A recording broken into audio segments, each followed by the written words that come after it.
Hello and welcome to another episode of Crizzy Books. I'm Crizzy, or Chris, but only my homeboys call me Chris. And today I'm going to be doing a review for Snow Crash by Neal Stephenson. So I'm a pretty big fan of the cyberpunk genre. I have been trying to sink my teeth into all of the books that came before the genre, kind of invented the genre. I read Neuromancer last year, was kind of let down by it, couldn't really get into it, didn't like it that much. I had a lot of people tell me if you don't like Neuromancer, then maybe you should try Snow Crash. It tends to be a little better. And while I did end up liking this more than Neuromancer, I can't say that I loved it. While I do commend it for its ability to predict the future to an insanely accurate degree, I think that it kind of falters a little bit and didn't totally land for me. So let's get into it. What do I like? What do I not like about this? What do I like? Like I said, the predictions in this book are insane. And I think that's one of the big praises that this book gets is how crazy accurate Stevenson's future is to the future that we live in now. A couple of things I've got written down here. We have the Metaverse, which, you know, I'm sure the Zuck was inspired by it. I didn't look into it. I fucked the Zuck. But the Metaverse and virtual worlds that we escape into, this can take the form of many things that we have now, including an actual metaverse and virtual reality, social media, video games, corporation control of literally everything. We may not be at that point yet, but maybe we are. Segregated neighborhoods, also controlled by corporations. You have things just being controlled by all kinds of private interests. Huge amounts of disparity and violence, refugee situations, a rise in conspiracy or religious thinking. Just a lot of things that I think Stephenson really hit the nail on the head with.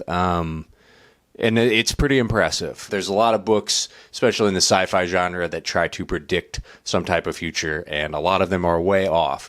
This one is so spot on, it's creepy. I think that the characters in this are incredibly great, and one of the strongest aspects of this book, even if hero protagonist is a very stupid fucking name. Characters like Hero, like YT, fantastic, but even smaller characters like Raven or Enzo. There's a part in here with Enzo that I think was one of my favorite parts of the whole book.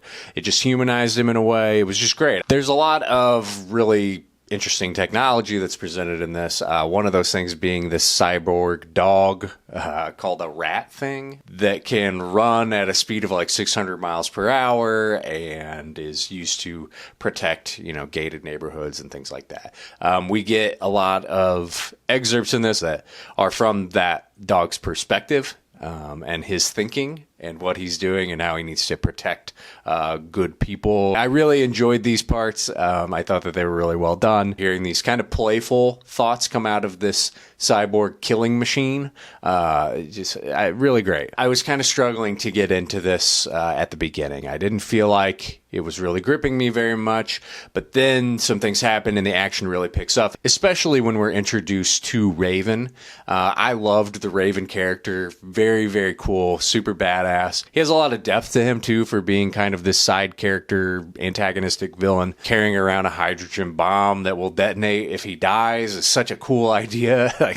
He's badass. But when we're first introduced to him in the action scenes that follow, where Hero and others are chasing him down and they're fighting in this hops farm next to a brewery that's kind of in the middle of the city.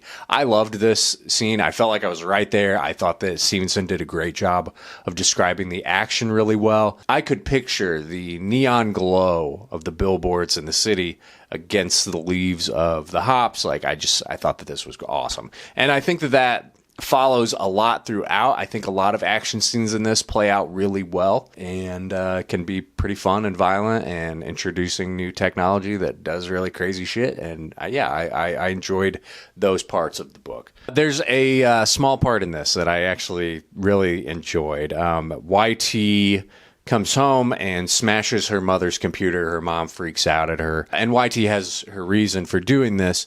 that her mother just doesn't understand. And YT tells her that if older generations would just listen to the younger generations when it comes to technology, then they wouldn't have to take such drastic measures to help them. And I thought that that was, once again, really predictive. Old people cannot be on they damn phone. There's too much out there that is easy to trick people who aren't familiar with technology and how much it advances. They're not equipped with the right skills to understand that maybe what I'm looking at isn't real. Younger generations have to swoop in to save them. And I'm sure that when I get older, I'm going to do the same shit.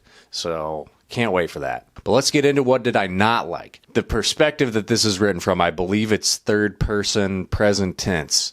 It's rough. As I was reading it, I was like, what is up with this? Why does this read so strangely? And then I finally figured out, like, oh, it's written in present tense, which is not normal. I mean, I got used to it eventually, but it's so off, and it's such a strange way to write. This could be perceived as a strength or a weakness, but this book is highly philosophical. There's a lot of things having to deal with religion and biblical history and ancient Sumeria. At first, I found a lot of this pretty interesting. But eventually, it doesn't stop. It just keeps going on, and it just totally bogged down the story for me. Took me out of it. It brings the entire plot to a screeching halt and, really gets in the way of itself. And then getting to the ending is like all over the place. In terms of action, in terms of narrative, characters, it's bouncing all over the place like a pinball. And honestly, I felt like it kind of was going on for too long, and then ultimately just wraps up nothing. Like, all this stuff happens and the book just kind of ends, which I guess is fine if it's a creative choice, but you don't get any sense of closure on anything. There's certain aspects to it where I was left wondering, like, wait, was that even a thing? Raven's bomb? Was that real? Was it made up? Was it just some bullshit that he made up to get people not to fuck with him?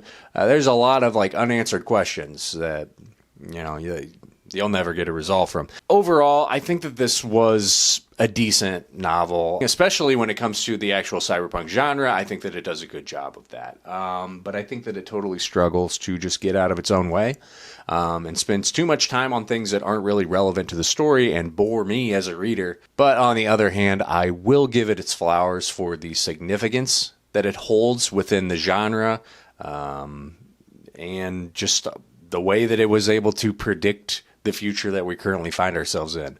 Pretty incredible. I'm going to give Snow Crash a 3 out of 5.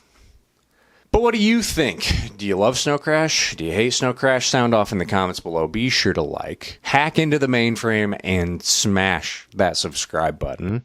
And as always, thank you for watching. Bye. Mwah.